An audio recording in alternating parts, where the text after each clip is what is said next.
It has been determined by analysis that air travel is the world's safest transportation system. The other transportation systems are typically considered to be of a medium scale. Buses, trains, and ships, for instance, operate on medium-level transport systems. Just as a large number of vehicles travel through these systems, similarly, the death toll from accidents in these methods also tends to be very high. Imagine you're heading somewhere for work and your car's fuel runs out right on the road. Surely, something like this has happened to you, hasn't it? This might feel like a truly enormous problem for you, but just take a moment to consider this. A passenger plane is soaring 41,000 feet above the ground, and then, all of a sudden, its fuel supply is completely depleted. In comparison to that, your current problem is truly insignificant, right?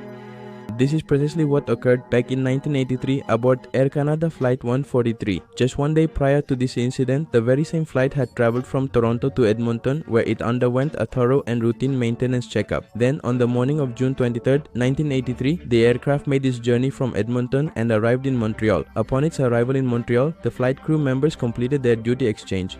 As a result, a new pilot, Captain Robert Pearson, came aboard this aircraft, bringing with him 15,000 hours of flying experience. But the aviation industry typically records their experience in flight hours. At that time, any pilot would have 15,000 hours of flying experience. First Officer Myers Quantrell joined as co-pilot to fly this plane, with only 7,000 hours of flight experience. Friends, you should know that at that time, Canada was upgrading its old measurement system to the new Imperial metric system. The Imperial unit measurement system, which is prevalent worldwide today, was only in the process of being upgraded at that time, and this upgradation process was the biggest reason for the accident. This is what happened in Canada's aviation industry. At that time, a new Imperial system had been installed on the 767 plane, but the others still had the old measurement system in place. The refueling team failed to load 223,000 kilograms of fuel onto flight number 143. Flight Air Canada 143 and the 767 aircraft were identical. However, because it was brand new, the refueling team assumed it had the old Imperial unit system installed. As a result, instead of 223,000 kilograms, they loaded only 223,000 pounds of fuel, which was half of what was required. The flight crew made a mistake. They gave confirmation to the refueling team without checking the fuel level before taking off. Then the aircraft took off. Later, high in the sky at an altitude of over 41,000 feet, the captain spotted a signal. This signal indicated that the plane's left engine had completely stopped working. They were flying to Edmonton from Montreal, having just refueled. But when they received word that one engine had failed, the aircraft was already in the middle of its journey. The nearest option was a small local airport. The flight captain believed they would be able to land safely right there. However, only a short time after the left engine had failed, the right engine also completely shut down. When the pilot learned this, they realized the plane was 41,000 feet above the ground. The electricity that is available on a plane is generated by the spinning of these turbines. However, at that moment, the plane's two turbines were rotating solely from the force of the moving air, which was not sufficient to provide electricity to the entire aircraft. As a result, the cockpit had a very limited amount of electricity available, which was unable to supply power to the entire monitoring system. Consequently, many monitoring systems shut down.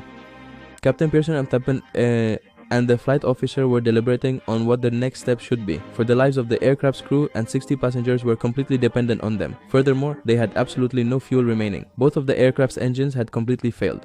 Due to the lack of sufficient light, many of the instruments had already shut down. Only a few analog instruments were still operational. They immediately opened the emergency guide manual for the Boeing 767 flight to find out what actions could be taken after both engines had completely failed.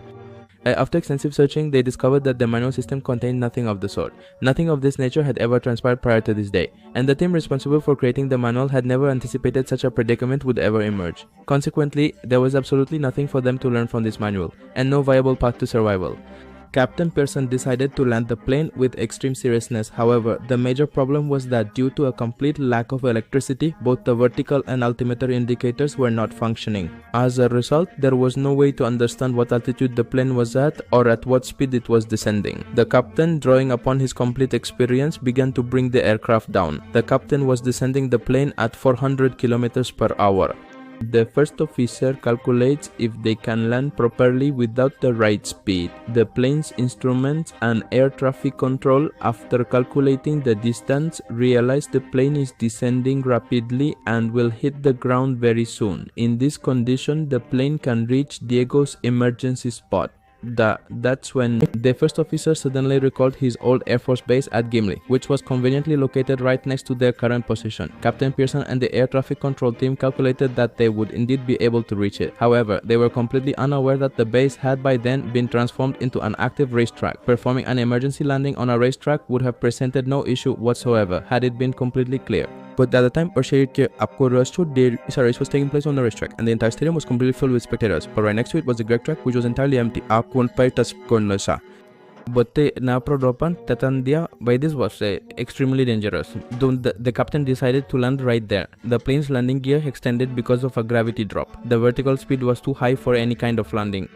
However, there was no other viable option but to undertake this risk. Moreover, something critical had already occurred inside, which would render the plane's landing far more perilous. Initially, as the plane's engine completely failed, all of its electrical power was entirely lost. Consequently, there was absolutely no audible sound being generated. Furthermore, the complete absence of any light made it extremely challenging for them to see. Consequently, the spectators situated below had absolutely no idea of the terrifying danger that was rapidly approaching them. The secondary front wheel, which is commonly referred to as the nose wheel, was failing to lock into position correctly because of a gravity drop issue. Upon hearing this, he realized that the turbine was rotating due to the dynamic airflow generated by the aircraft's high vertical speed. This rotation in turn was generating a small amount of electrical power.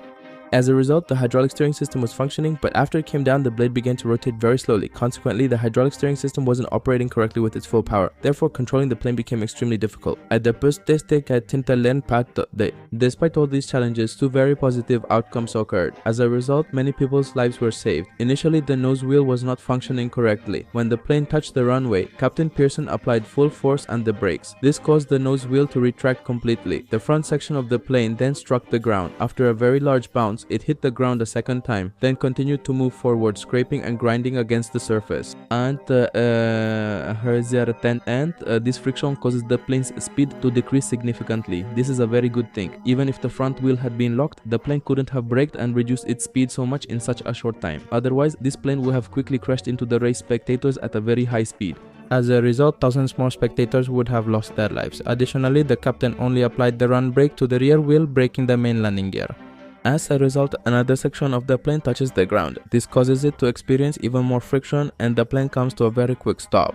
Despite both engines shutting down due to fuel exhaustion, the plane successfully landed just 17 minutes later. Remarkably, in this incident, no one sustained any truly serious injuries. Captain Pearson was demoted for 6 months and the first officer was suspended for 2 weeks. This unfortunate situation occurred as a direct result of their combined negligence. They had authorized the fuel clearance without adequately verifying the actual fuel level. But despite all these challenges and even under such difficult circumstances, these two pilots were awarded for their outstanding airmanship in successfully landing the plane safely, and their professional pilot careers remained active and continued, and that very same Boeing 767 aircraft, after undergoing necessary maintenance, was kept operational by Air Canada for several more years.